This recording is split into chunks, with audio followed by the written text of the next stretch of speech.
Did we have a good Halloween? I thought it was shit. Is it me or a trick-or-treaters getting older? I had 2 people knock on my door the other night asking me for money. The costumes were good though, they were dressed up as TV license inspectors. So I gave them a mini Mars bar each and told them to piss off. I bought a sat-nav for my car, and my sat-nav said it would find any location. So I typed in my girlfriend's G-spot, which I thought was funny till it took me to her ex-boyfriend's house. I went to a rap concert, and the guy next to me in the audience said to me, he went, are you an undercover cop? And I said, no, I'm not an undercover cop. Look, I've got weed. Turns out he's an undercover cop. Girlfriend said I need to stop living in the past, so I unfriended her off MySpace. Stayed at a hotel last night and there was a Jehovah's Witness convention going on at the same time. I got no sleep. They knocked on my door 460 times. And I like staying at hotels, I really do, because I'm a messy person, ladies and gentlemen, I really am. My flat is a state. I once took a girl back to my flat for the first time, and the first thing she said was, oh my God, you've been robbed. But I hadn't, it was just a shithole. But I felt stupid, so I had to call the police.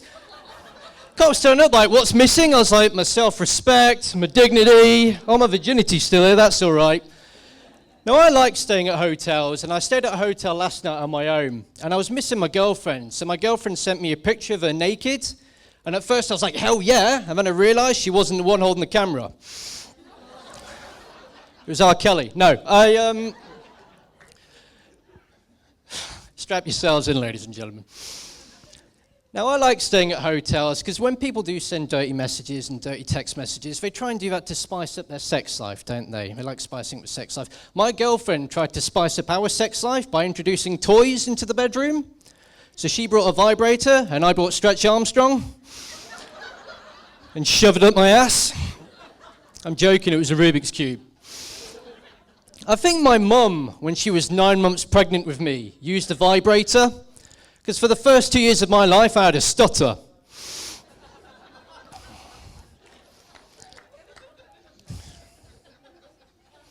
Me and my girlfriend like to try different sex positions. She likes to give me foot jobs, where she jerks me off with her feet. But unfortunately, she's got blisters, so now I'm the only guy in the world who's got athlete's dick. Fucking, this is for charity, Jesus. Right, my girlfriend loves morning sex whilst I'm at work. Speaking of work, I work for this non-profit company. It's called My Career. And has anyone ever gotten so broke you end up combining foods that should not be combined? This morning for breakfast, I had Red Bull mixed with Cocoa Pops. For lunch, I had diabetes. Give us a shout if you've got pets that you hate. Nice. I've got 2 dogs and 2 cats, and they jump on me all the time. I get no peace and quiet. I get no time for myself. Luckily, though, they hate loud noises, so the only time I can masturbate is when I'm hoovering or at a fireworks display. So I was banned from that bonfire night. And I've got a cat, and my cat used to catch mice, but he's so fat and old now, he's become friends with the mice. He's now got a shirt that says, all mice matter. And I was on Facebook on this community page, and there was this local woman who said, I've just found a stray cat and a stray dog in my back garden. Unless they're rehomed, they're going to be euthanized. And I was like, oh no, I can't have that. So I took them in. Now, I don't know if anyone's ever taken in a feral cat before, but I'll just say this. They're fucking mental, okay? It was like bringing back a drunk stripper to my flat. She was literally wanted to get humped by everything, right? I had to make it rain with catnip. She started an OnlyFans account, Only Felines, started twerking in front of the other cats. God. And the dog was a little bit better, to be fair. Me and the dog grew quite close, and my girlfriend got very jealous of the relationship between me and the dog. And she said, do you love that dog more than you love me? And I said, yes, but it's a different kind of love. You know, one I'm going to keep for 10 years, and the other one's a dog.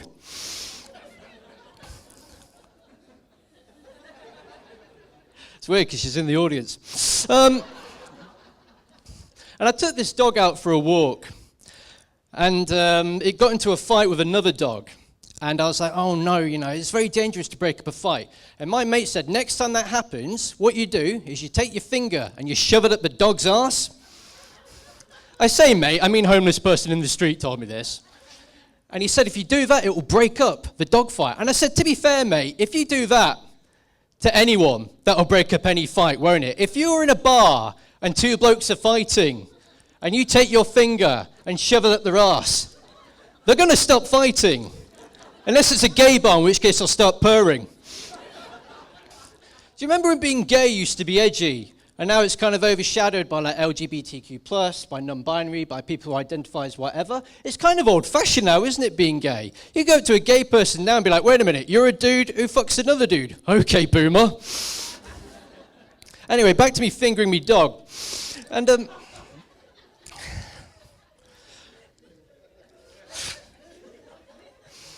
and it worked, to be fair. It broke up the dog fight and carried on walking. And as I was taking the dog for the walk, this woman in high heels accidentally stepped, right, on my dog's paw. And I was like, oh no, is it going to bark? Is it going to bite? No, ladies and gentlemen, he got an erection instead. So I've got a slutty cat and a dog that's into masochism. I think the previous owners were P. Diddy. The amount of stuff they found at P. Diddy's house, Jesus Christ. They found so much stuff. They found all these drugs. They found more used needles on P. Diddy's bathroom floor than in Simon Cowell's forehead. Have you seen Simon Cowell now? He looks like a Toby jug. He looks like a PlayStation 1 graphics character, and he judges people. Simon Cowell judging talent is like... It's like Amanda Holden judging talent. It's like Stevie Wonder judging Strictly Come Dancing. Okay, how dare they have the audacity to do that? And Simon Cowell had plastic surgery and Botox in 2018. So his face is technically 6 years old. So much so that it's already going on a date with Philip Schofield. Did anyone watch that Castaway show with Philip Schofield? Did anyone watch it? Oh my God, it was brilliant. I went to record it, right? Press play. No word of a lie, it came up with a pre-age warning. It said, are you over 16 or are you under 16? I was like, Jesus Christ, you think you get a different viewing experience depending on which one you press? You click under 16 and he comes out the screen like that girl from The Ring. Anyway, I'll leave it now with a note on movies, and it's a very touchy subject with me because, as I've said a few dodgy things tonight, and that is political correctness. And political correctness stems from everywhere. It goes onto the internet, to TV and films. Now, I'm just going to tell you a story / mental breakdown, however you want to describe it, basically. But there is a point to the story, so hang in there, ladies and gentlemen, with me. Hang in there, okay? So I was born in 1990, and I grew up watching movies that were 18 rated on VHS, like RoboCop, Terminator, Predator, Die Hard, Evil Dead, all these great films that were rated 18. And as the decades went on, the sequels came out, and the age rating started to dip, didn't it? And so did the quality of the films. RoboCop 3 was a PG, Terminator 4 was a 12, and it's gotten to the point now where it's a slap in the face to any of the original target audience who grew up watching movies, right? And it's gotten to the point now where any film that you love as an 18 rated will eventually be rated PG for kids. Can you imagine the Saw franchise rated PG for kids? I want to play a game. I want to play Hungry Hungry Hippos. It would be shit. Predator 7 is going to have the Predator hanging up flowers instead of dead bodies. And instead of collecting skulls, he's going to collect friendship bracelets. And in Basic Instinct 3, Sharon Stone is going to uncross her legs. And instead of seeing a fanny, you'll see a hands-over-face monkey emoji. And I was thinking, right, and I'll end it on this. What if we reversed it? Why is that not accepted by society? What if we took any kids' film ever and suddenly turned it into an 18? Harry Potter. Strap yourselves in, ladies and gentlemen. Right, there are 8 Harry Potter films, right? The first 6 are rated U, PG-12. Imagine if we suddenly rated the last 2 Harry Potter films as an 18. Imagine an 18-rated Harry Potter film, ladies and gentlemen. Think of the possibilities. You'd have Harry Potter shoving his wand in Voldemort's eye socket saying, yippee-ki-yay, muggle-fucker, or expecto patronum, you noseless twat. You'd have the ginger one barebacking Hermione with his broomstick whilst he goes down in a Diagon alley. You'd have the snorting hat, snorting a line with Mrs. McGonagall, but instead of her turning into a tiger, turned into a cat, she turns into a tiger and eats all the slithering bastard. And then finally, you'd have little Dobby the house elf on his little arms and his little legs with his wank sock hooked on magic mushrooms, whilst he takes a shit in Hagrid's beard.